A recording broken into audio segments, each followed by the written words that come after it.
اعوذ باللہ من الشیطان الرجیم بسم اللہ الرحمن الرحیم۔ آج کا جو ہمارا لیسن ہے اس سے ریلیٹڈ بہت ساری باتیں ہیں جو کہ میں چاہتی ہوں کہ آپ کے ساتھ ڈسکس کر لی جائیں، اور لیسن ہم اپنا ان باتوں کے بعد اس ڈسکشن کے بعد ہم اپنے لیسن کی طرف آتے ہیں۔ لیکن پہلے آج ہم تھوڑی سی ڈسکشن کر لیں کہ قرآن پاک کی اہمیت و فضیلت، اور قرآن پاک میں سورہ بقرہ کی اہمیت و فضیلت، اور قرآن پاک میں جو سورہ بقرہ ہے اس کو ہم اپنی ڈیلی لائف میں یوز کرتے ہوئے اپنی لائف کو کس طرح سے ایزی، کامفل، ہیپی بنا سکتے ہیں۔ ویسے تو پورا قرآن ہی ایک لیسن ہے، تمام امت مسلمہ کے لیے نہیں، بلکہ صرف اور صرف امت مسلمہ کے لیے ہی نہیں یہ لیسن، بلکہ یہ پوری کائنات کے تمام انسانوں کے لیے، چاہے وہ کسی بھی مذہب سے تعلق رکھتے ہوں، اگر وہ قرآن پاک کو اڈاپٹ کر لیتے ہیں، قرآن پاک کے ساتھ اپنی اپنی محبت کو ظاہر کرتے ہیں، قرآن کو سیکھتے ہیں، قرآن کو سمجھتے ہیں، اور قرآن کو اپنی لائف میں، ڈیلی لائف میں امپلیمنٹ کرتے ہیں، اپنی لائف روٹین میں، تو وہ خود نوٹس کریں گے کہ ان کی لائف کتنی ہیپینس، کامفل، پیسفل ہو جائے گی۔ کیونکہ قرآن پاک کے حوالے سے اللہ تعالیٰ خود ارشاد فرما رہے ہیں کہ قرآن پاک ایک ایسی کتاب ہے جو میں نے نازل کی ہے، اور میں خود اس کی حفاظت و نگہبانی کروں گا۔ جیسا کہ قرآن پاک میں اللہ فرماتا ہے، بل ہوا قرآن مجید فی لوح محفوظ، کہ یہ جو قرآن ہے یہ لوح محفوظ میں موجود ہے، کیونکہ اس کی حفاظت و نگہبانی کا جو ایک بیڑا اٹھا رکھا ہے وہ خود اللہ تعالیٰ نے اٹھا رکھا ہے، ٹھیک ہے۔ اور قرآن ایک ایسی مقدس کتاب ہے جس کا کوئی نعم البدل موجود نہیں ہے اس دنیا میں، چاہے آپ MBBS کر لیں، چاہے آپ کچھ بھی کر لیں، کسی بھی فیلڈ سے آپ ریلیٹ کرتے ہیں، اس میں آپ کو قرآن کی نسبت، قرآن کی امپلیمنٹیشن کی ضرورت پڑے گی۔ جیسا کہ آپ خود ہی میں آپ کو ایک ایگزامپل دیتی ہوں کہ اگر آپ میڈیکل کی فیلڈ سے ریلیٹ کرتے ہیں تو آپ خود ہی قرآن کو کھولیں، قرآن کو ریڈ کریں، قرآن کو سمجھیں، تو آپ کو معلوم ہو جائے گا کہ اللہ خود قرآن میں ارشاد فرما رہا ہے، وَنُنَزِّلُ مِنَ الْقُرْآنِ مَا هُوَ شِفَاءٌ وَرَحْمَةٌ لِّلْمُؤْمِنِينَ۔ اللہ خود فرما رہا ہے کہ قرآن کو میں نے شفا بنا کر نازل فرمایا ہے، اور ہم قرآن میں اتارتے ہیں وہ چیز جو ایمان والوں کے لیے شفا اور رحمت ہے۔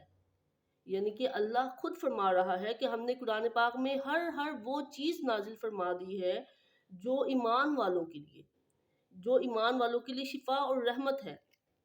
ایمان والوں کے لیے قرآن پاک شفا اور رحمت ہے، اور تمام بنی نوع انسان کے لیے قرآن پاک سے رہبری، ہدایت، گائیڈ لائن لی جا سکتی ہے۔ جب ہم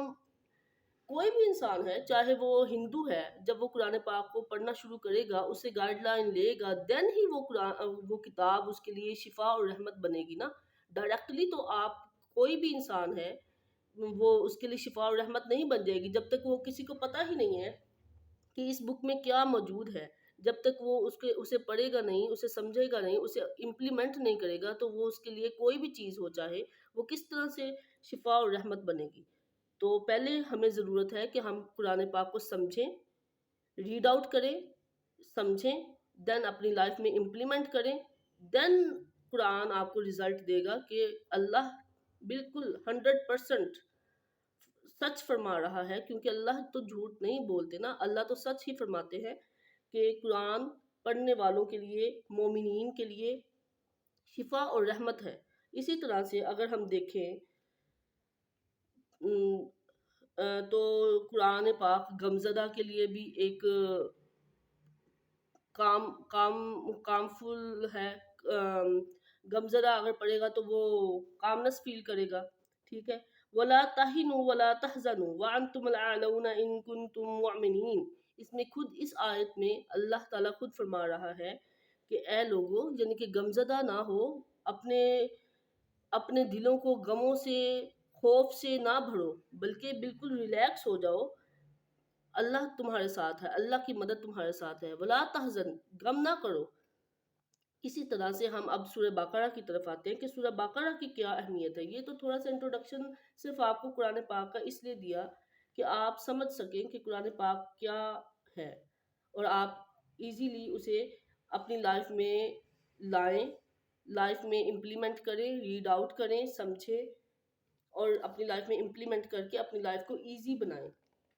اب ہم آتے ہیں کہ سورہ بقرہ کیا ہے، سورہ بقرہ کی کیا اہمیت ہے رسول اللہ صلی اللہ علیہ وسلم کی نظر میں، اور سورہ بقرہ کو ہم اپنی ڈیلی لائف میں یوز کرتے ہوئے اپنی لائف کو کس طرح سے ایزی اور ہیپی بنا سکتے ہیں۔ سورہ بقرہ سورہ بقرہ جو ہے وہ قرآن پاک کی ایک کوہان ہے۔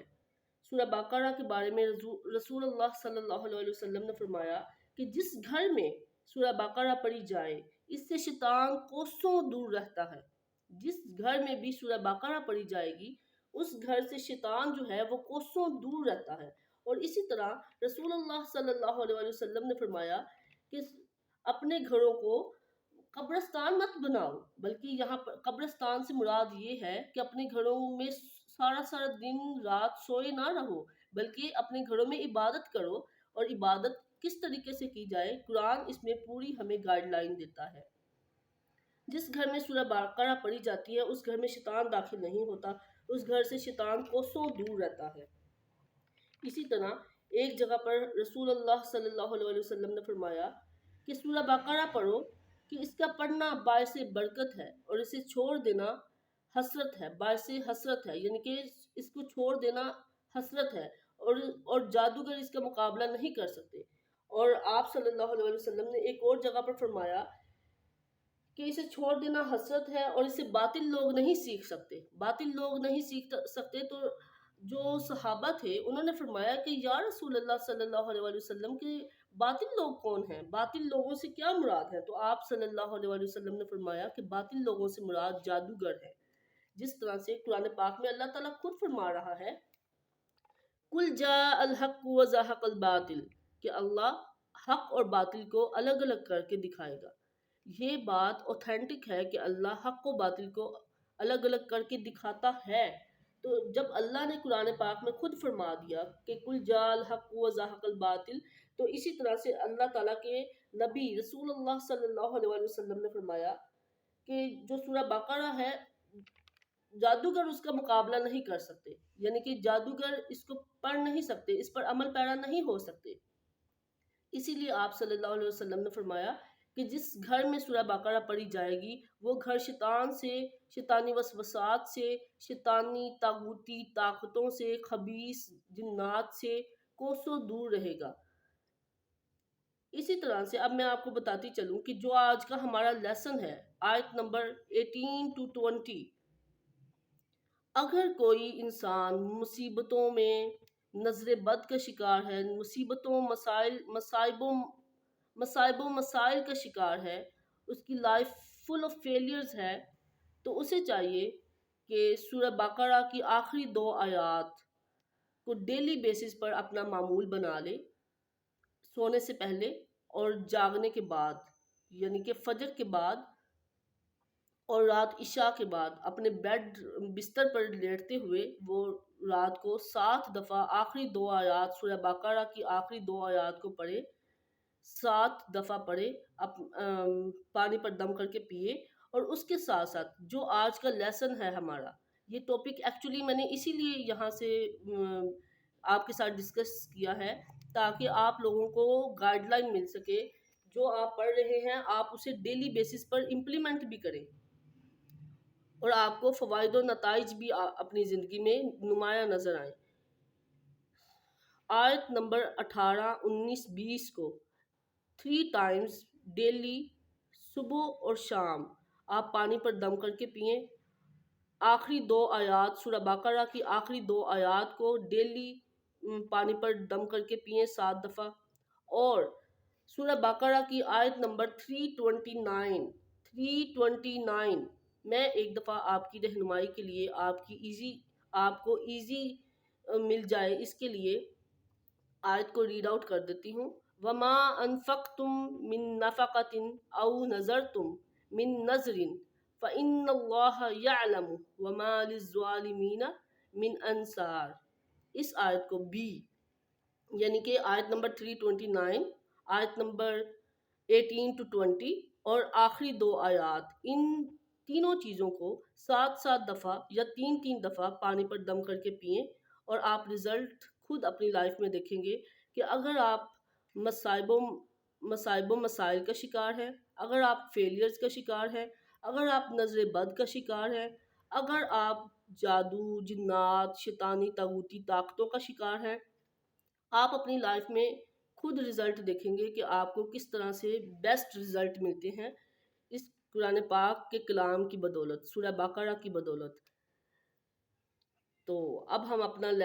لیسن کی طرف آتے ہیں۔ یہ تھا ہماری تھوڑی سی آج کی ڈسکشن۔ اب ہم اپنے لیسن کی طرف آتے ہیں، لیسن ریڈ آؤٹ کرتے ہیں۔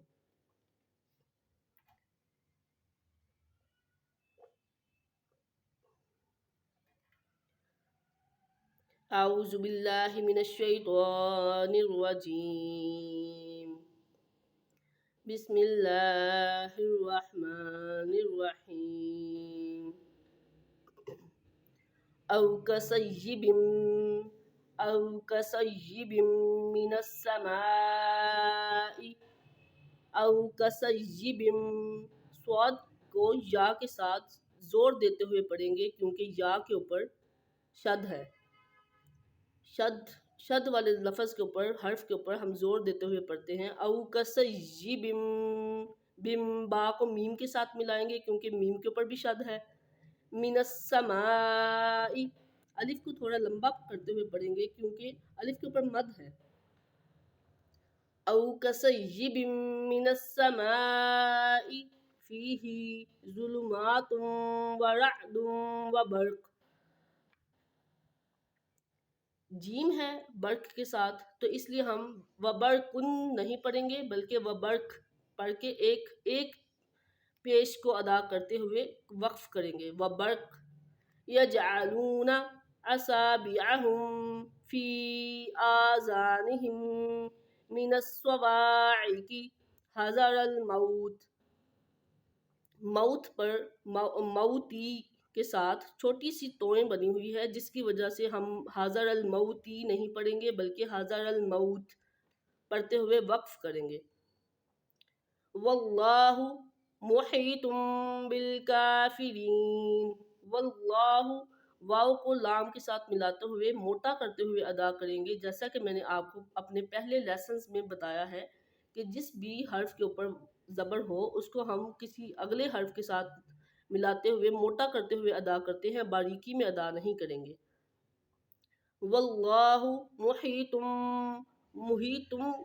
کو اگر آپ نوٹ کریں، دھیان سے دیکھیں تو توئیں کے اوپر، تو کے اوپر 2 پیشوں کے ساتھ چھوٹی سی میم بنی ہوئی ہے جس کی وجہ سے ہم محیطم، میم کی آواز آنی چاہیے تھوڑی سی، محیطم بالکافرین۔ یکاد البرق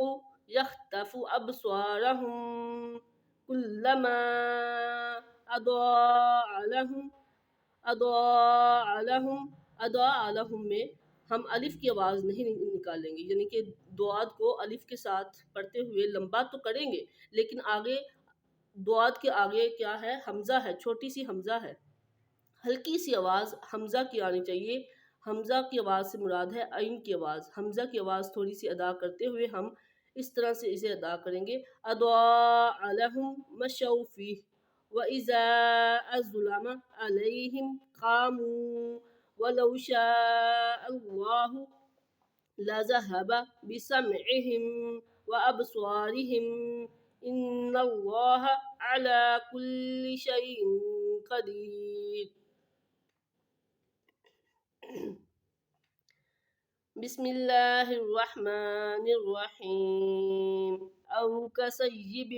من السماء فيه ظلمات ورعد وبرق يجعلون أصابعهم في آذانهم من الصواعق حذر الموت والله محيط بالكافرين يكاد البرق يخطف أبصارهم كلما أضاء لهم مشوا فيه وإذا أظلم عليهم قاموا ولو شاء الله لذهب بسمعهم وأبصارهم إن الله على كل شيء قدير